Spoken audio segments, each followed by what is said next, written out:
Hi hello నమస్తే welcome to విజయ మా ఊరు ఆడియో బుక్స్ ఛానల్. నేను విజయలక్ష్మిని. ఫ్రెండ్స్, నవల స్రవంతిలో స్వాతి పత్రికలో ప్రచురించబడిన అరణ్యకాండ నవల ఆడియోగా వినిపిస్తున్నాను కదా. మరి ఈరోజు శ్రీమతి గోర్తి వాణి శ్రీనివాస్ రచించిన అరణ్యకాండ నవల ఆడియో 4వ భాగం వినిపించబోతున్నాను. మరి ఆలస్యం చేయకుండా కథలోకి వెళ్ళిపోదాం. చెంగు చెంగుమని గెంతుతున్న తువ్వాయితో పాటు పక్కింటి సీను మరికొంతమంది పిల్లలు ఆడుకుంటున్నారు. అది కూడా వాళ్ళు ఎటు వెళితే అటు వెళుతూ ఆడుతోంది. వరాలు రాగానే దూడ కాళ్లకు అడ్డం పడుతూ తన విద్యలు ప్రదర్శిస్తోంది. తెల్లవారితే భోగి పండుగ. గ్రామంలోని ప్రజలంతా పండగ హడావిడిలో పడ్డారు. ఏటు నుంచి మట్టి తెచ్చి దానిలో పేడ కలిపి ముద్ద చేసి ఇల్లలికారు. బాగా ఆరాక నామశుద్ధని నీళ్లలో నానబెట్టి దానితో చక్కటి ముగ్గులు వేశారు. మదిర గోడలు అలికి చిలుకు చెట్లు వేశారు.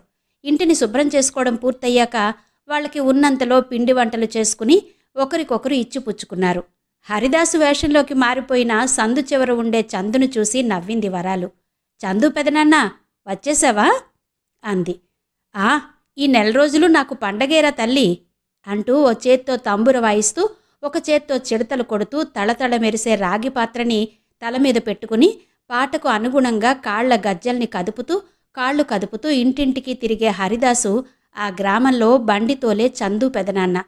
పళ్ళెంలో బియ్యం, రేక్కాయలు, బంతిపూలు కలిపి తెచ్చి అతని తలపై ఉన్న పాత్రలో పోసింది వరాలు. కాళ్ళు వంచి పాత్రలో పోయించుకుని శ్రీమద్ రమారమణ గోవిందో హరి అంటూ పాడుకుంటూ మరో ఇంటికి వెళ్ళాడు. పండగలకి వేషాలు మార్చుకుని భక్తుడిలా మారి భుక్తి గడుపుకుంటాడతను. పల్లె తల్లి లాంటిది. సందర్భాన్ని బట్టి ఒకళ్ళనొకళ్ళు పోషించేలా అక్కడికక్కడే ఏదో ఒక మార్గం చూపిస్తుంది. హరిదాసులైనా, గంగిరెడ్లైనా, తప్పెటగుళ్ల వాయిద్యకారులకైనా ఉన్న ఊళ్ళోనే ఉపాధి ఏర్పాటు జరుగుతుంది. అది స్వార్థం లేని మనుషుల మధ్య స్నేహపూర్వక ఒప్పందం లాంటిది. పండగ రోజు కొత్త బియ్యం, కొత్త బెల్లంతో పరవాన్నం వండుకుని కుండలో పెట్టుకుని పొలానికి చేరుకున్నారు. మగవాళ్లు ఎద్దులను కడిగి శుభ్రం చేస్తే ఆడవాళ్లు వాటి కొమ్ములకు పసుపు పూశారు.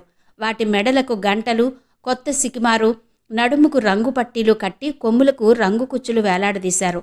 నాగలి, పలుగు, పారకు పసుపు రాసి పూజించారు. ప్రకృతి ఒడిలో పెరిగిన ప్రజలకు ప్రతి పండుగ వాళ్ల జీవన విధానానికి ముడిపడి ఉంటుంది. వరాలు తన ఆవుదూడని పొలానికి తీసుకెళ్ళింది. అది పొలమంతా చెంగు చెంగున ఎగురుతుంటే చూసి మురిసిపోయింది. ఏం పిల్లా, నీ దూడకి పేరు పెట్టావా అన్నాడు డప్పు కొట్టే ముసలి తాత. లేదు తాత, నువ్వే ఏదైనా మంచి పేరు పెట్టు అంది వరాలు. పిడకల మంట సెగ మీద డప్పు తోలుని కాల్చుకుంటూ దానిమీద దెబ్బ వేసి శబ్దాన్ని సరిచూసుకుంటున్నాడు తాత. నా ఇంటిదాని పేరెట్టవే మనవరాలా అన్నాడు తనలో తనే నవ్వుకుంటూ. అబ్బో, తాతకి మా అమ్మ పేరెత్తగానే మొహం ఎలా ఎలిగిపోతుందో అంది వరాలు. ఆమెతో పాటు మిగతా ఆడవాళ్లు నవ్వారు. తాత వయసు 80 పైనే ఉంటుంది. ఎప్పుడూ డప్పు కొడుతూ పాట పాడుతుంటాడు. అతను ఎదుర్కొన్న కష్టాల్ని తనవైన పల్లె పదాలతో పాట కట్టి పాడుతుంటాడు. ఆకలిని రక్తం పీల్చే జలగతో పోలుస్తాడు. దురాశ అన్నిటికన్నా పెద్ద పాము, దాని కాటుకు మందు లేదంటాడు. పరోపకారం పచ్చని చెట్టులాంటిదని, దాని నీడన ఎంతోమంది హాయిగా బతకొచ్చని చెప్పుకొస్తాడు. గ్రామీణుల బతుకంతా చిన్న అవసరాల కోసం చేసే జీవిత పోరాటంగా అభివర్ణిస్తాడు. అతని పాటలంటే అందరికీ ఇష్టమే. ఎంతో అనుభవాన్ని గడించిన వ్యక్తి చెప్పే వేదాంతానికి తిరుగుండదు అంటూ ఉంటారు అక్కడి వాళ్లంతా. వినగా వినగా వేదాంతం, అనగా అనగా సన్మార్గం అలవడతాయని చెబుతూ ఉంటారు పెద్దలు. వరాలు అతని పాటల్ని శ్రద్ధగా వింటుంది. ప్రతి గ్రామంలో మంచి మాటలు చెప్పే నీలాంటి వాళ్ళు ఒకరుండాలి తాత. అప్పుడే మాలాంటి వాళ్ళకి ఏది మంచో ఏది చెడో తెలుస్తుంది అంది వరాలు. ఎన్ని చెప్పినా బుర్రకెక్కించుకొని వాళ్ళకి చెవిటోడి చెవిలో శంఖ ఊదడం మాదిరిగానే ఉంటది అన్నాడు తాత. అవును తాత, ఒకసారి విని కొన్నాళ్ళకి మర్చిపోతాం. మళ్ళీ మళ్ళీ వింటుంటే ఏదో ఒకరోజు అసలైన సమయంలో ఇవన్నీ గుర్తుకొస్తాయి. అప్పుడు మనం సరిగ్గా ఆలోచించగలుగుతాం కదా తాత అంది. సరిగ్గా చెప్పావు తల్లి. మంచి మార్గంలో నడవడం చాలా కష్టం. అన్నీ తట్టుకోవాలి. అంత ఓర్పు ఉండాలంటే చాలా విషయాలు తెలిసి ఉండాలి. తాత మాటలు వరాలతో పాటు ఆ గ్రామంలో వాళ్ళందరికీ ఒక మేలుకొలుపుగా ఉంటాయి. ఒకప్పుడు చాలా పనులు చేసేవాడు తాత. తర్వాత వయస్సు మళ్ళిన కారణం చేత తన వాళ్ళు ఒక్కొక్కరు చనిపోవడం వల్ల అతను బాగా కుంగిపోయాడు. అందుకే అతనికి ప్రతి ఏడు సంక్రాంతి రోజున చేల దగ్గరకు వెళ్ళి అక్కడి వాళ్లకు 4 మంచి మాటలు చెబుతాడు. ఒడ్లు కొలిచి సంచితో పోసి ఇస్తారు. అన్నీ కలిపి 2 బస్తాల ఒడ్లవుతాయి. కొన్ని తినేందుకు మిల్లు ఆడించుకుంటాడు, కొన్ని ఒడ్లు అమ్ముకుని పై ఖర్చుకి వాడుకుంటాడు. రంగన్న తన తుండులో ముడేసుకున్న చిల్లర డబ్బుల్ని తాతకిచ్చాడు. వరాలు ఆవు దూడని తీసుకొచ్చి, తాత ఇదిగో సీతమ్మ అంది. అబ్బో, నా ఇంటిదాని పేరు పెట్టేశావా నా తల్లి, నువ్వెంత మంచిదానివే అంటూ వరాలు తలపై చెయ్యేసి నిమిరాడు. ఆడవాళ్లందరూ వండి తెచ్చిన పరవాన్నాన్ని సూర్యదేవుడికి చూపించి ఆకుల్లో పెట్టుకొని అందరూ తిన్నారు. ఆ గ్రామంలో బహిరంగ మేకపోతు బలి నిషేధం. ఒకప్పుడు ప్రతి పండక్కి వేటపోతుల్ని తీసుకొచ్చి నరికి నైవేద్యం పెట్టేవారు. పాపం, ఆ పోతు పడే యాతన చూసిన రంగన్న తల్లి బాపమ్మకి ఒకరోజు పూనకం వచ్చింది. అమ్మవారు ఆమె ఒంటి మీదకొచ్చి మాట్లాడింది. ఈ ఏడు నాకు బలి ఘనంగా కావాలరో, ఇవ్వండి అంది. ఏం కావాలో చెప్పమ్మా, కోళ్ళు మేకలు గొర్రెలు ఎన్ని కావాలన్నా ఇస్తాను తల్లి, మమ్మల్ని మాత్రం చల్లగా చూడమ్మా అన్నారు గ్రామస్తులు. రేయ్, అవన్నీ కాదురో, నరబలి, మనుషుల్ని బలివ్వాలరా, ఇస్తారా అని అడిగింది ఉగ్రంగా ఊగిపోతూ. అమ్మో, ఇదేం కోరిక తల్లి, అదట్ట ఇస్తాం అన్నారు గ్రామస్తులు. నరబలి ఇవ్వనంతకాలం జంతుబలి మీరిచ్చినా నేను తీసుకోను. నా మాట కాదని జంతుబలి ఇచ్చారంటే గ్రామాన్ని ఊడ్చిపెట్టి నేనే నరబలి తీసుకుంటాను అనేసరికి గ్రామస్తులు భయంతో వణికిపోయారు. నువ్వు చెప్పినట్టే చేస్తాను తల్లి, ఈ మాట జవదాటం అని వేడుకున్నారు. అప్పుడు శాంతించింది అమ్మ. అప్పటి నుంచి బలులివ్వడం మానేశారు.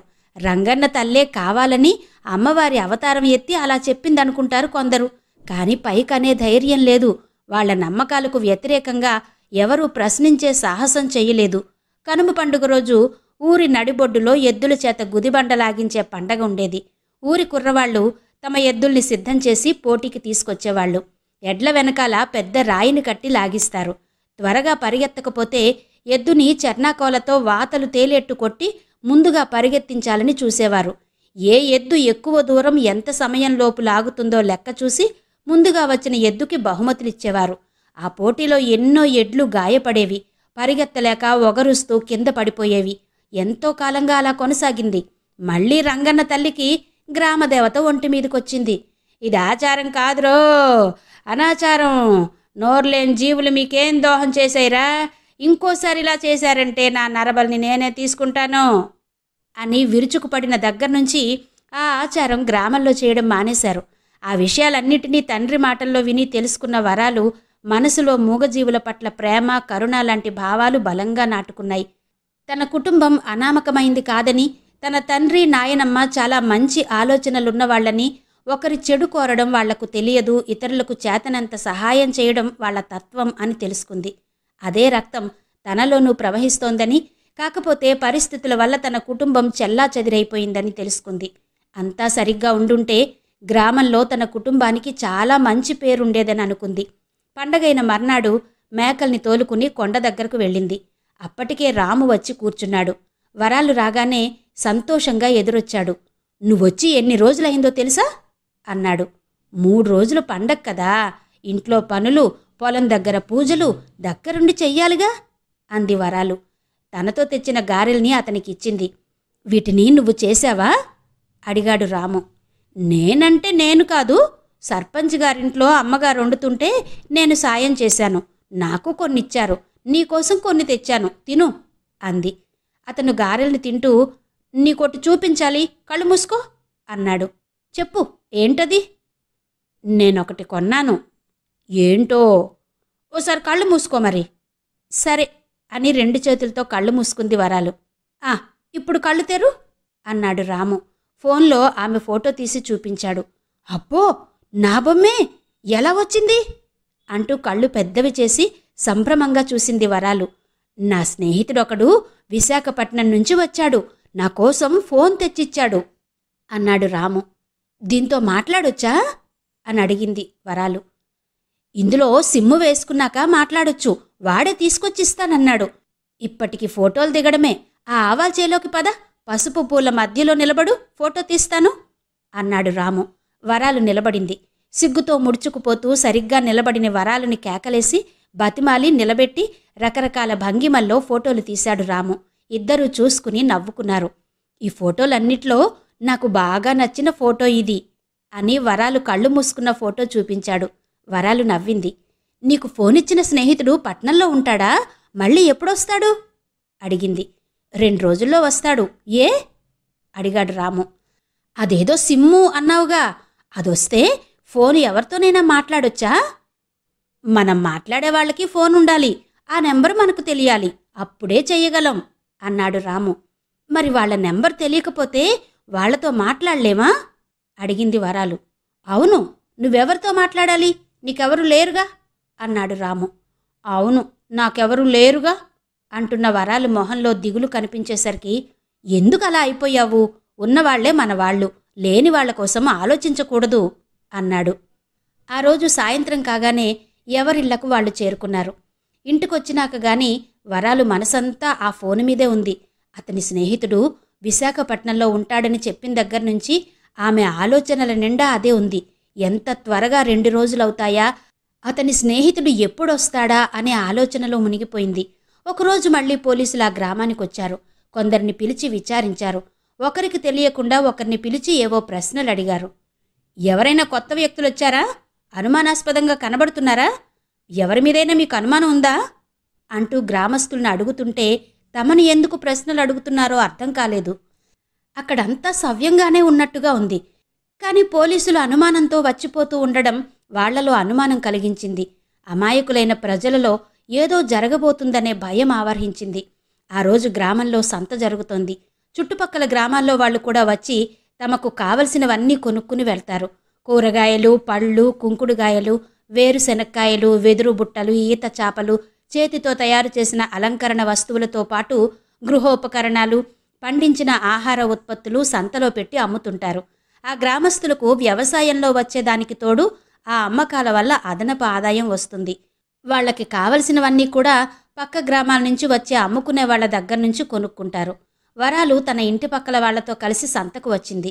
తన ఆవు దూడ మెడకు కట్టేందుకు పూసల తాడు కోసం వెతుకుతుంటే అక్కడ రాము కనిపించాడు.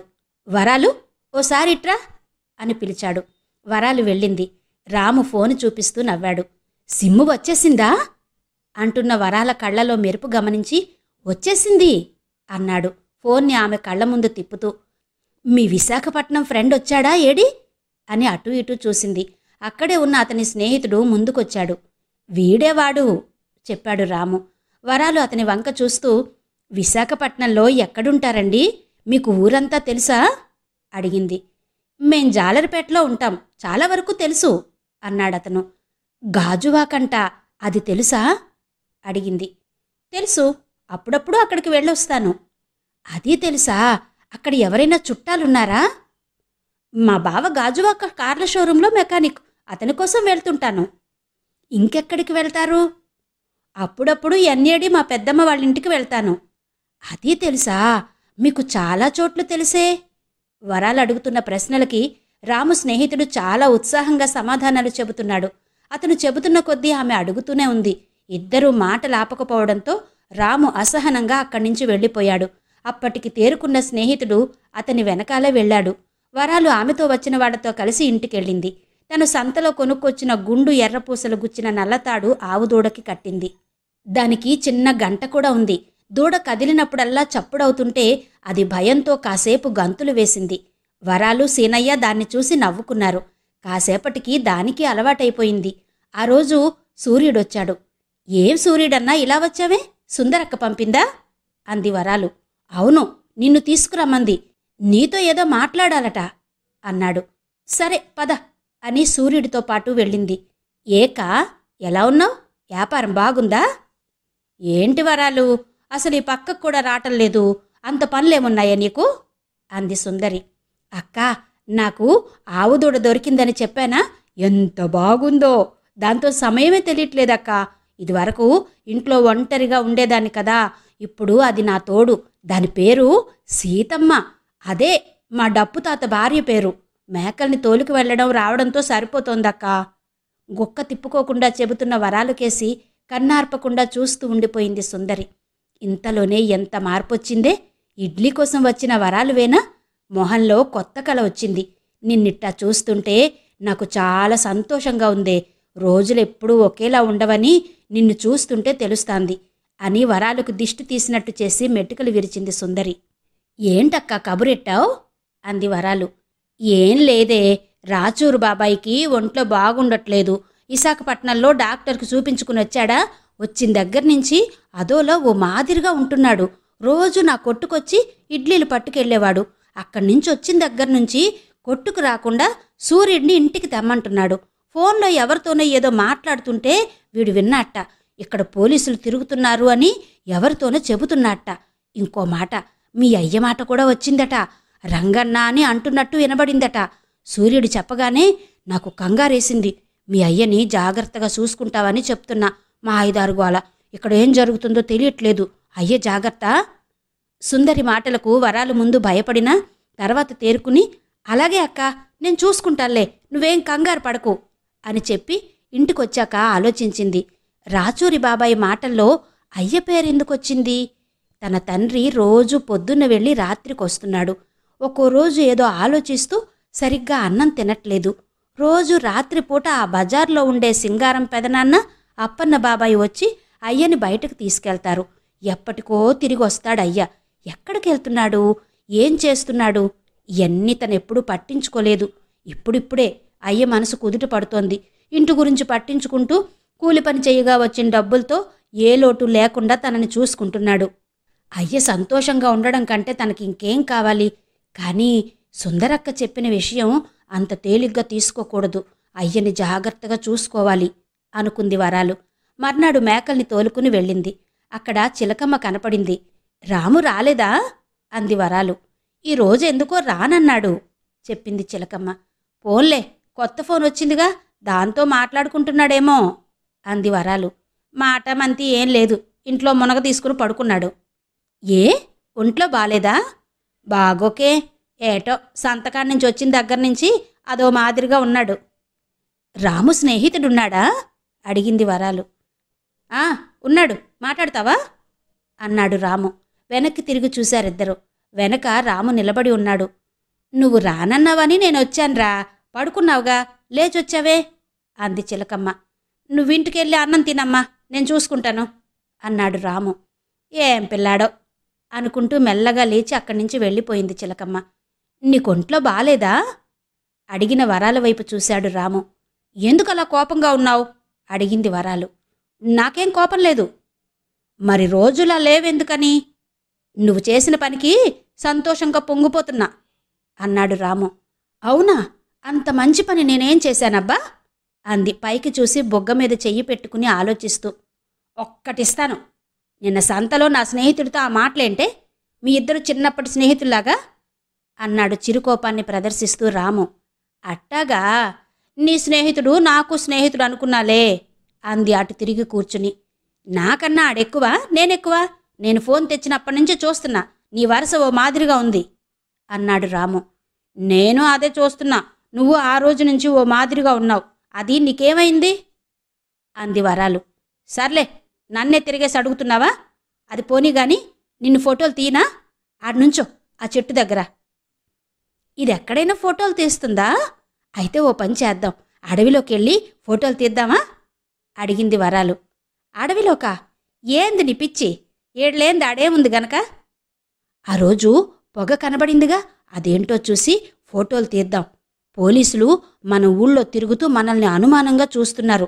ఒకేళ ఆ ఫోటోలు వాళ్ళకి పనికొస్తాయేమో చెప్పింది వరాలు. బాలే చెప్పావు.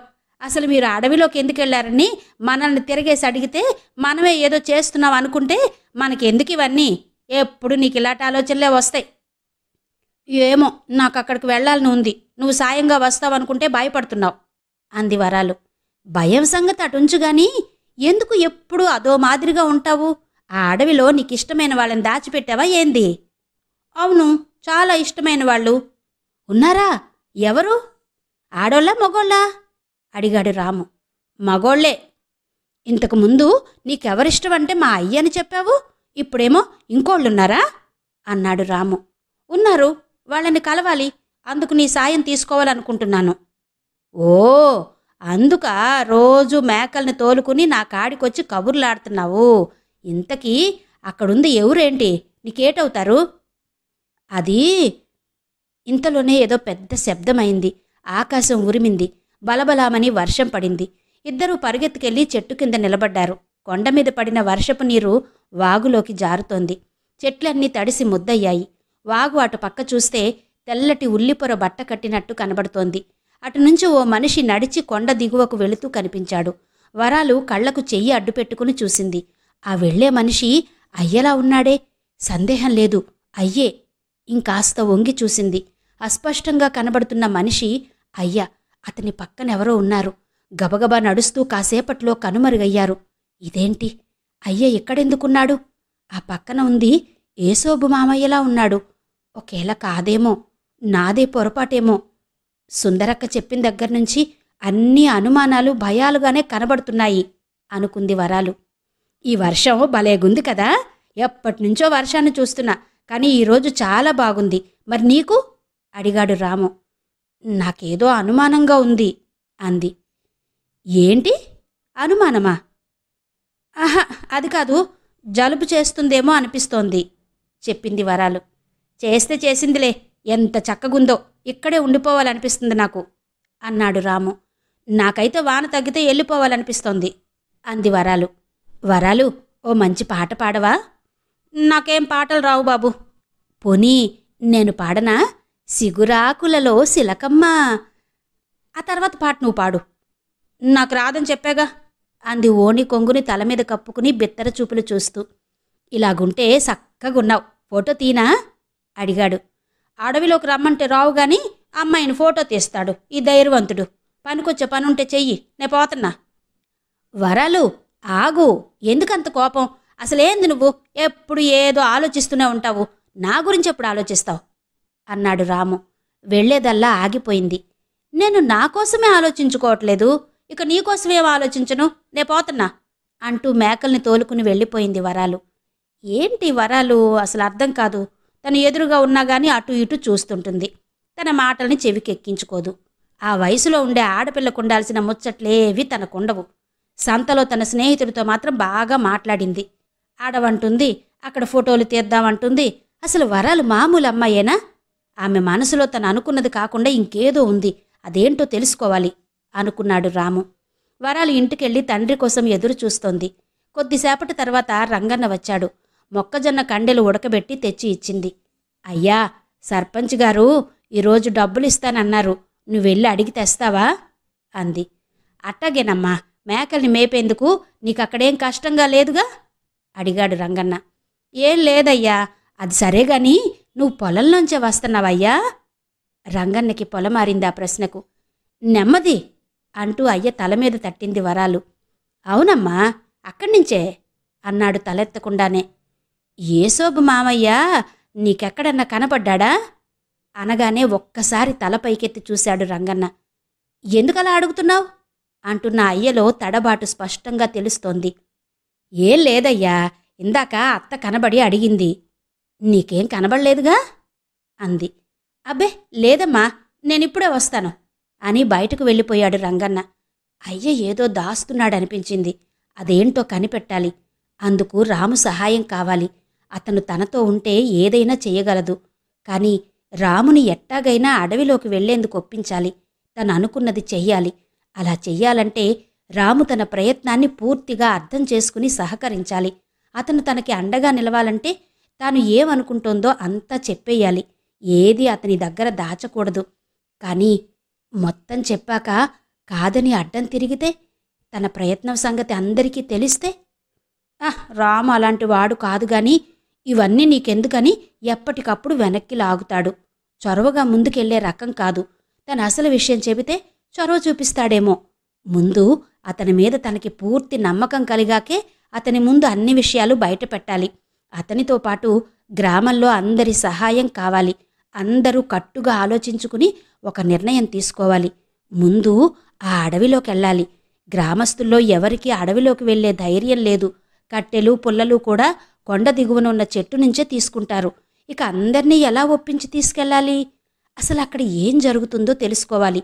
అప్పుడు ఏం చెయ్యాలో ఆలోచించాలి అనుకుంటూ ఇంటి పనులు ముగించుకుని తువ్వాయికి లేత గడ్డిపరకలు మేత తినిపించింది. వీరేశం అటుగా వెళ్లడం చూసి, ఏందన్నా అంత కంగారుగా ఉన్నావు అని అడిగింది. వరాలు, మీ వదిని చచ్చిపోతానంటుందే, చెయ్యి తెగ్గోసుకుంది, డాక్టర్ గారి కోసం పోతున్నా అని చెప్పి గబగబా వెళ్ళిపోయాడు. వరాలు వాళ్ళింటికి పరిగెత్తింది. అప్పటికే కొంతమంది అక్కడికి చేరుకున్నారు. ఏంటే మళ్ళీ ఈ పిచ్చి పని? నీ మొగుడు నువ్వు వంటరోని చేసి వెళ్ళిపోదాం అనుకున్నావా? ఏం కష్టం వచ్చిందే నీకు? పెద్దవ్వ కేకలేస్తోంది. నా కొడుకు లేకపోయాక నేనెందుకు బతకాలా?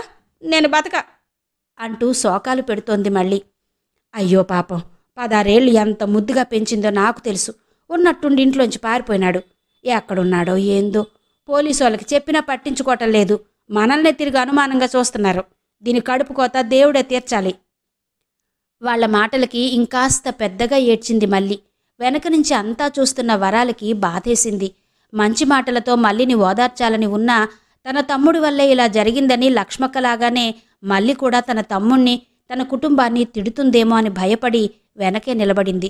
వీరేశం ఊళ్ళో ఉన్న ఆర్ఎంపీ డాక్టర్ని తీసుకొచ్చాడు. అతను మల్లి తగ్గేసుకున్న చేతికి టించర్ వేసి కట్టుకట్టాడు. మల్లికి ఇంజెక్షన్ చేశాక మత్తుగా పడుకుంది. జాగ్రత్తగా చూసుకోవయ్యా, మళ్ళీ ఏ ఆఘాయిత్యం చేస్తుందో ఏమో. దానికి కొడుకు బెంగ పట్టుకుంది. మనోవేదనకు మందు లేదు. వాడెప్పుడొస్తాడో, దీని దిగులు ఎప్పుడు తీరుతుందో. అందరూ మాట్లాడుకుంటూ ఎవరిళ్లకు వాళ్ళు వెళుతున్నారు. వరాలు ఇంటికొచ్చి వంట చేసుకుంటోంది. రాత్రిపూట నిశ్శబ్దంగా ఉంది. ఈ పిల్లలందరూ వాళ్లంతట వాళ్లే ఇల్లు వదిలి వెళ్లారా? లేకపోతే వీళ్ళందర్నీ ఎవరైనా రెచ్చగొట్టి తీసుకెళ్లారా? ఎందుకు తీసుకెళ్ళుంటారు? ఏం ఆశ చూపించారో? తర్వాత వాళ్ళని ఏం చేస్తారో ఎలా తెలుసుకోవడం? ఆ అడవిలోనే ఏదో ఉంది. అక్కడికి వెళ్ళాలి. అసలేం జరుగుతుందో తెలుసుకోవాలి. గ్రామస్తుల్లో భయం పోవాలి. దూరాలోచన రావాలి. అందరం ఒక్కటిగా ఉంటే ఏదో ఒకటి చెయ్యొచ్చు. వరాల ఆలోచనలు ఇలా నడుస్తుంటే అక్కడ రాము వేరేలా ఆలోచిస్తున్నాడు. తనకి నేనంటే ఇష్టం లేదనుకుంటా. నా భయాన్ని పిరికితనం అనుకుంటోంది. అది జాగ్రత్త అని అర్థం చేసుకోవట్లేదు. తన క్షేమం కోరి చెప్తుంటే దాన్ని తప్పుగా అర్థం చేసుకుంటోంది. అసలు వరాలు ఎటువంటి పిల్ల? మొదటిసారిగా చూసినప్పుడు ఎంతో అమాయకంగా ఉంది. తనకి ఎంతో బాగా నచ్చింది. ఆ విషయం చెప్పేందుకు ఎన్నో రకాలుగా ప్రయత్నించినా అసలు అర్థం కానట్టే ఉంది. కానీ తన స్నేహితుడితో సంతలో ఎంత బాగా మాట్లాడింది. అంతకు ముందెప్పుడూ తనతో అంత కలివిడిగా మాట్లాడింది లేదు. నా మీద ఆకర్షణ లేదా? అసలెప్పుడూ అడవి గురించి ఆలోచిస్తోందెందుకు? అక్కడ తనకిష్టమైన వాళ్ళున్నారంటుంది. అది మగవాళ్ళు అంటుంది. వాళ్ళెవరు? తననే చూస్తున్నా తన చూపులు ఎప్పుడూ దేన్నో వెతుకుతున్నట్టే ఉంటాయి. ఆమెకు తనంటే ఇష్టం లేదనుకుంటా. ఆమెను ఇక మీదట ఇబ్బంది పెట్టకూడదు. తనే మనసు మార్చుకోవాలి. తన మీద ఇష్టాన్ని క్రమంగా తగ్గించుకోవాలి. తనకి ప్రేమ సంకేతాలివ్వడం మానేయాలి. తనని ఇష్టపడని అమ్మాయిని మనసులో పెట్టుకోవడం తప్పు అని గట్టిగా అనుకున్నాడు రాము. తెల్లవారింది. చిలకమ్మ ఇంటి పనులు చేస్తూ నీరసంతో కుప్పకూలిపోయింది. అమ్మా, అమ్మా అని పిలిచాడు. పలకలేదు. ముఖం మీద నీళ్లు చిలకరించినా కదలికలేదు. చుట్టుపక్కల వాళ్ళు వచ్చి చూశారు. ఒరేయ్ రావుడు, పెద్దాసుపత్రికి తీసుకుపోవాలా, లేకపోతే మీ అమ్మ మనకి దక్కదు అన్నాడు పక్కింటి చంద్రయ్య తాత. అట్టాగే తీసుకుపోదాం తాత అని నులక మంచం వాల్చి దానిపై బొంత వేసి చిలకమ్మని పడుకోబెట్టి 4 వైపులా పట్టుకుని ఎత్తుకు తీసుకుపోయారు. రోడ్లు లేకపోవడం వల్ల నడవడం కష్టంగా సాగింది. భుజాలు మార్చుకుంటూ గుట్టలు వాగులు దాటుకుంటూ దగ్గరలో ఉన్న ప్రభుత్వ ఆరోగ్య కేంద్రానికి తీసుకెళ్లారు. అంత కష్టపడి తీసుకెళ్తే అక్కడి డాక్టర్ పరీక్షించి ఇక్కడ నయం కాదు, విశాఖపట్నం కేజీహెచ్కి తీసుకెళ్లమని చెప్పాడు. విశాఖకు తీసుకుపోవాలంటే ముందు పార్వతీపురం మన్యానికి తీసుకొచ్చి అక్కడ ఒక లారీలో ఎక్కించి అతి కష్టం మీద విశాఖ తీసుకొచ్చారు. ఆస్పత్రిలో చేర్పించారు. అక్కడి డాక్టర్లు పరీక్షించి చికిత్స అందించారు. చిలకమ్మ కళ్ళు తెరిచింది. ఇంతవరకు శ్రీమతి గొర్తి వాణి శ్రీనివాస్ గారి అరణ్యకాండ నవల ఆడియో 4వ భాగం విన్నారు కదా. మిగిలిన కథ తర్వాతి భాగాల్లో వినిపిస్తాను. అంతవరకు సెలవా మరి. నమస్తే.